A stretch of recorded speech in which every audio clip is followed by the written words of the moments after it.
Hello everyone, I am Sanjay Yadav. First of all, welcome to all of you on our YouTube channel Mathematics Education. GEE Mains 2026 hyperbola का एक सवाल आपके screen पर।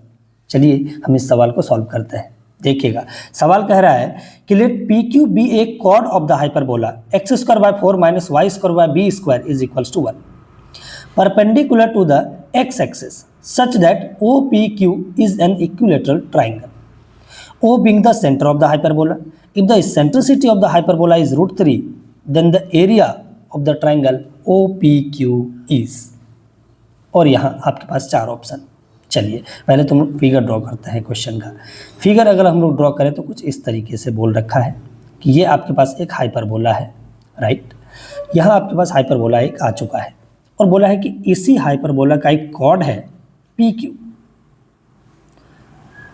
जो x axis के ऊपर perpendicular है, राइट. ये एक्स एक्सिस है और ये वाला हमारा क्या है, वाई एक्सिस. यहाँ पे तो कॉन्जुगेट और ट्रांसवर्स एक्सिस बोलते हैं, फिर भी हम लोग इसको वाई एक्सिस बोल लेते हैं, राइट. एक्सिस तो वही होता है, ये कॉन्जुगेट एक्सिस का वाई एक्सिस होता है, ये जो ट्रांसवर्स एक्सिस है ये एक्स एक्सिस ही पैराबोला का होता है जो कि स्टैंडर्ड है, राइट. ठीक है, अगर यहाँ पे ये दे रखा है तो बोल रहा है कि ये जो पी क्यू कॉर्ड है ना, ये ऑरिजिन के साथ मतलब हाइपरबोला के सेंटर के साथ मिल करके क्या बना रहा है, एक इक्विलेटरल ट्रायंगल बना रहा है. अगर ये इक्विलेटरल ट्रायंगल बना रहा है तो क्या होगा, इक्विलेटरल ट्रायंगल में ये ऐसा बना लेते हैं पहले. इक्विलेटरल ट्रायंगल ये बन गया, इक्विलेटरल ट्रायंगल है और ये हाइट है उसका, देखिए इक्विलेटरल ट्रायंगल का, राइट. सभी साइड सेम है तो ये दोनों एंगल क्या हो जाएगा, बराबर, क्योंकि ये परपेंडिकुलर बाइसेक्टर होगा, हाइट भी होगा, मीडियन भी होगा, सब कुछ होगा ये. तो ये एंगल आपके पास 30 डिग्री आ जाता है और ये भी एंगल कितना आ जाता है, 30 डिग्री, राइट.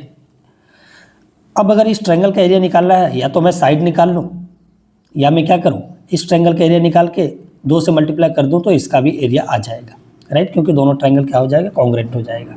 आसानी से प्रूव कर सकते हैं, ठीक है, क्योंकि हाइपोटेनियस राइट एंगल और एक साइड कॉमन है तो दोनों कॉन्ग्रुएंट हो गया. इसका एरिया निकाल के मैं 2 से मल्टीप्लाई कर दूंगा तो पूरा एरिया आ जाएगा, राइट. अब इसका एरिया निकालने के लिए मुझे बेस चाहिए और हाइट चाहिए. बेस और हाइट के लिए मुझे ये पॉइंट चाहिए, ये पॉइंट मिल गया तो बेस और हाइट आ जाएगा. ये पॉइंट हम लोग कैसे एज्यूम कर लेंगे, ठीक है, A sec theta comma B tan theta. लेकिन मुझे बी नहीं मालूम है, हाइपरबोला का बी अभी अननोन दे रखा है. X square by 4 minus Y square by B square equal to 1. Eccentricity दे रखा था 3, तो इसेंट्रिसिटी का स्क्वायर कितना हो जाएगा, 1 plus b square by a square. यहाँ से बी स्क्वायर की वैल्यू निकाल लेता है. ये हो गया 3 माइनस 1 इधर ले, 1 को इधर ले आए, ये b square by a square. A square कितना था, 4. दिस इंप्लाइज यहाँ से आपके बी स्क्वायर आ चुका है कितना, 8, राइट. आपके पास बी स्क्वायर 8 आ चुका है. दैट मीन्स ये हाइपरबोला मिल चुका है मुझे, तो बी की वैल्यू कितना हो जाएगा, बी की वैल्यू आपके पास यहाँ पे हो जाएगा 2√2, राइट. और ए की वैल्यू आपके पास तो 2 है ही. चलिए इस पॉइंट को एज्यूम करते हैं, किस में एज्यूम करेंगे, पैरामेट्रिक में. क्यों, क्योंकि इसमें एक वेरिएबल होता है थीटा. कार्टेशियन में मानेंगे तो वेरिएबल 2 हो जाएगा, काम करना थोड़ा मुश्किल होता है, राइट. तो हम लोग जब भी कॉनिक सेक्शन के ऊपर कोई एक पॉइंट एज्यूम करना होता है तो हम लोग हमेशा पैरामेट्रिक को प्रीफर करते हैं, राइट. तो पहला पॉइंट क्या हो गया, 2a सेक थीटा मतलब 2 sec theta comma b tan theta मतलब 2√2 टेन थीटा. तो आपके पास ये जो डिस्टेंस है, ये डिस्टेंस कितना आ चुका है, इस पॉइंट का x coordinate that means 2 sec theta, और ये डिस्टेंस आपके पास कितना आ चुका है, 2√2 टेन थीटा, राइट. अब इस 30 का इस्तेमाल करते हैं, राइट. उस 30 का कैसे इस्तेमाल करें, उसमें टेन थीटा लगा देते हैं. Tan theta tan 30 is equals to p by b. P कितना है, 2√2 टेन थीटा अपॉन में 2 सेक थीटा, राइट. और ये 2 से 2 कैंसिल आउट हो गया, यहाँ पे आ गया है √3, और ये देखिए √2 sine theta by cos theta, और सेक थीटा को 1 बाई कॉस थीटा, वो कॉस थीटा बाई 1, और ये आपके पास कैंसिल आउट हो चुका है. आप यहाँ पे देख सकते हैं sine theta is equals to आ चुका है 1 बाई √2 इंटू √3, राइट. मैं यहाँ पे कॉस थीटा में निकाल लेता हूँ. आप हमने यहाँ पे ड्रॉ किया है ट्रायंगल, आप इधर भी कर सकते हैं, कोई प्रॉब्लम वाली बात नहीं है. एरिया तो चेंज नहीं होगा, ट्रायंगल को कहीं भी लेके जाएं एरिया चेंज नहीं होगा, ठीक है. इधर बनाया या उधर एरिया सेम रहेगा. मैंने उधर बनाया फर्स्ट क्वाड्रेंट में, तो कॉस थीटा निकाल लेते हैं. फर्स्ट क्वाड्रेंट में बनाए हैं तो अंडर रूट कॉस का फॉर्मूला क्या लिख सकते हैं, 1 माइनस साइन स्क्वायर थीटा, तो 1 बाय कितना हो जाएगा 6, that means under root 5 by under root 6, ये आ चुका है आपके पास कॉस थीटा। अब बोलोगे कॉस थीटा क्यों निकाले, अभी मैं आपको बताता हूँ।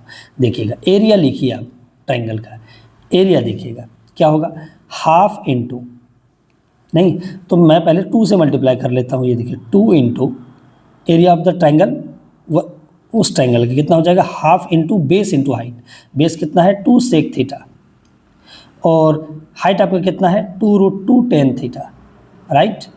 देखिए इसको सिंप्लीफाई करिए, आपका आंसर आ चुका है। ये 2 से तो 2 कैंसिल आउट हो जाएगा, 2 2 ज़ा 4 √2, ये 1 बाय कॉस थीटा और इंटू साइन थीटा बाई कितना आ जाएगा कॉस थीटा।